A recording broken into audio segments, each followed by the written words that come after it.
des projets. Alors, pour moi, l'idée d'accorder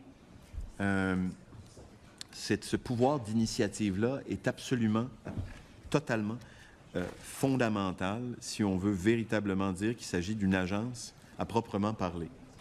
Je ferai un parallèle. Là, on vient de créer une autre agence à travers un projet de loi, le projet de loi 15, là, qui réforme le système de santé de façon importante. On y a travaillé des mois et des mois.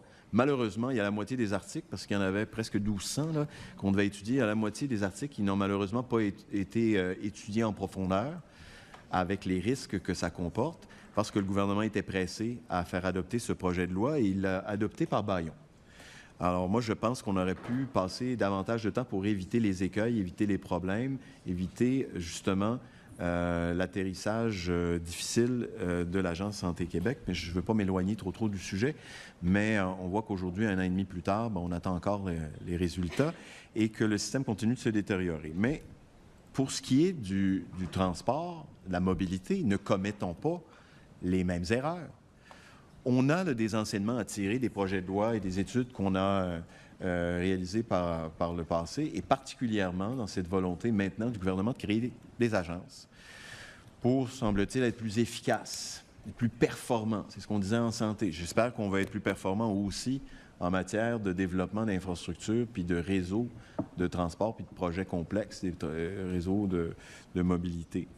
Alors, pour ce faire, lorsqu'on a mis sur pied une agence comme Santé Québec, bien, il n'est pas question d'avoir une agence sous tutelle du ministère. On l'a dit, on va scinder les rôles. Puis le parallèle est important. Puis, Madame la Présidente, je veux bien qu'on comprenne que je ne suis pas en train de changer de sujet. Je suis en train de donner un exemple comme quoi une agence gouvernementale peut et doit avoir sa mission en propre pour pouvoir avoir, jusqu'à un certain point, une autonomie, une indépendance qui lui donne les coups des franches dans son action au quotidien en matière de livraison de services, d'analyse, de planification et ainsi de suite, et ultimement de projets.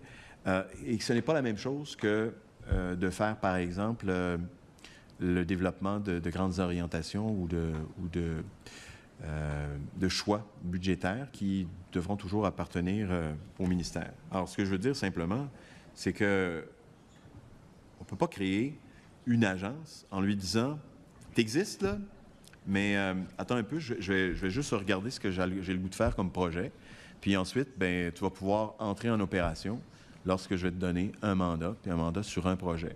Puis après ça, peut-être qu'il y en aura un deuxième, peut-être qu'il y en aura un troisième, peut-être qu'ils seront concurrents ou les uns après les autres.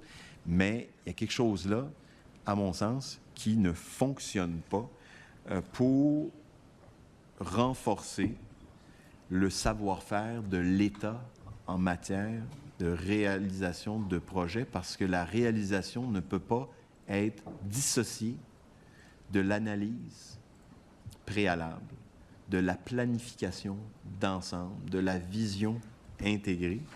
Puis on a souvent parlé du fait que c'est pas la première fois qu'un gouvernement décidait de regarder la possibilité de créer une agence, et une agence en matière de transport ou de mobilité. On l'a déjà fait. On l'a déjà fait dans ma formation politique 2 fois plutôt qu'une. D'abord en 2013 avec le dépôt d'un projet de loi par le ministre des Transports et des Affaires municipales de l'époque, député de Jonquière, la loi sur l'Agence des infrastructures de transport du Québec, et une deuxième fois en 2021 avec un projet de loi largement inspiré du premier pour la création d'une agence. Et ce qu'on disait à ce moment-là, c'était que l'agence, évidemment, avait pour mission dans une perspective de développement durable, bien entendu, là, c'est de renforcer justement le savoir-faire de l'État et de développer une expertise en matière d'études, de planification, de conception et de réalisation de projets. Cette mission-là, elle lui appartenait à cette agence qu'on voulait créer en propre, sans que ce soit subordonné à une responsabilité accordée par décret, par le ministre ou par le gouvernement. Alors, moi, je pense que c'était la bonne façon de voir les choses, de définir la mission et donc le mandat général de Mobilité Infra-Québec, pour ma part, est impératif en amont des mandats spécifiques reliés à des projets complexes donnés dans une localisation précise.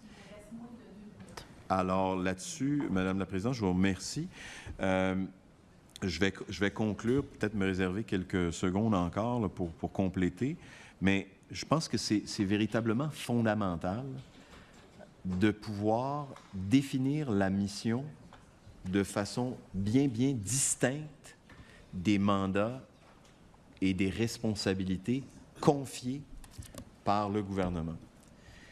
Parce que ce devrait être, à mon point de vue, dans ma compréhension de ce qu'on est en train de faire ici à la Commission, puis de ce à quoi sert la législation, c'est d'accorder un mandat, de clarifier une mission pour un organisme qui aura une mission en propre et qui ensuite pourra recevoir des mandats du gouvernement.